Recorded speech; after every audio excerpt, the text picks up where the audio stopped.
जी अस्सलाम वालेकुम। आज की हमारी थ्योरी तो नहीं, एक छोटा सा कंसेप्ट है, क्रिएटिविटी और क्रिटिकल थिंकिंग क्या होती है। इसको हम देखते हैं। पहले तो देखिए कि ये दोनों जो है ना चीज़ें, क्रिएटिविटी और क्रिटिकल थिंकिंग, ये दोनों आपस के अंदर इंटरलिंक्ड हैं। दोनों का आपस के अंदर जो है वो गहरा ताल्लुक़ है और ये कॉग्निटिव स्किल्स हैं, यानी इनका ताल्लुक़ दिमाग के साथ है। और ये दोनों चीज़ें हमें हेल्प करती हैं जब हमें कोई मसला आ जाए, कोई प्रॉब्लम सॉल्व करना हो, कोई चीज़ कहीं पे डिसीजन लेना हो, कहीं पे हमने कोई सक्सेस अचीव करनी हो। यानी हमारे जो मसाइल हैं और उनके हल में ये हमें चीज़ें, क्रिएटिविटी और क्रिटिकल थिंकिंग जो है वो मदद करती हैं।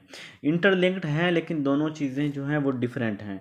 क्रिएटिविटी क्या होती है? क्रिएटिविटी ये होती है कि जब कोई चीज़ हम कहते हैं ना कि ये इसके अपना क्रिएट किया है, या ये बंदा बड़ा क्रिएटिव आइडियाज़ रखता है, यानी वो बंदा जिसको पास जो जिसका बड़ा हाजिर दिमागी हो, और वो बंदा जो बहुत ज़्यादा यानी उसके थॉट्स आते हों चीज़ों के, एक मसला है और उसके बहुत से सोल्यूशन ले, जैसे हम कहते हैं ना कभी ब्रेन स्टॉर्मिंग कर रहे होते हैं, कोई मसला हमें पेश आया है तो हम उस मसले के ऊपर जो ना सोच विचार कर रहे होते हैं कि इसका ये सोल्यूशन हो सकता है, ये हो सकता है, ये हो सकता है। तो एक ही मसले के एक बंदा 10 सोल्यूशन निकाल लेता है, तो ये क्रिएटिविटी होती है। यानी जिसके अंदर हम नए आइडियाज़ को, नई इमेजिनेशन करना, आइडियाज़ को जनरेट करना, प्रॉब्लम को सॉल्व करने के लिए नए नए सोल्यूशन निकालना, ये क्रिएटिविटी होती है। और इसका जो है ना दूसरा नाम इसका डाइवर्जेंट थिंकिंग भी है। डाइवर्जेंट थिंकिंग यही होती है ना कि एक मसले के मुख्तलिफ सोल्यूशन निकालना। एक मसला हमें दरपेश है, उस मसले के मुख्तलिफ डायरेक्शन के अंदर हर पहलू के ऊपर उसके नज़र डालना, हर तरफ से उसकी जो इन्फॉर्मेशन इकट्ठी करना, तो इसे हम डाइवर्जेंट थिंकिंग कहते हैं।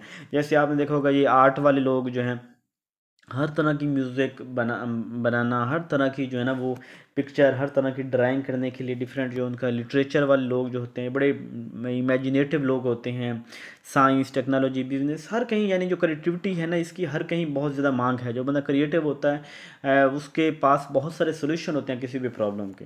इसके अपोजिट दूसरी जो चीज़ है क्रिटिकल थिंकिंग। क्रिटिकल थिंकिंग में ये होता है कि इसके पास, हमारे पास समझें कि कोई मसला, कोई हमारे पास ज़्यादा सारे अब सोल्यूशन मिल गए। यानी पहले कोई एक मसला था, हमें उस मसले को हल करने के लिए एक क्रिएटिव बंदे ने 10 सोल्यूशन निकाल दिए।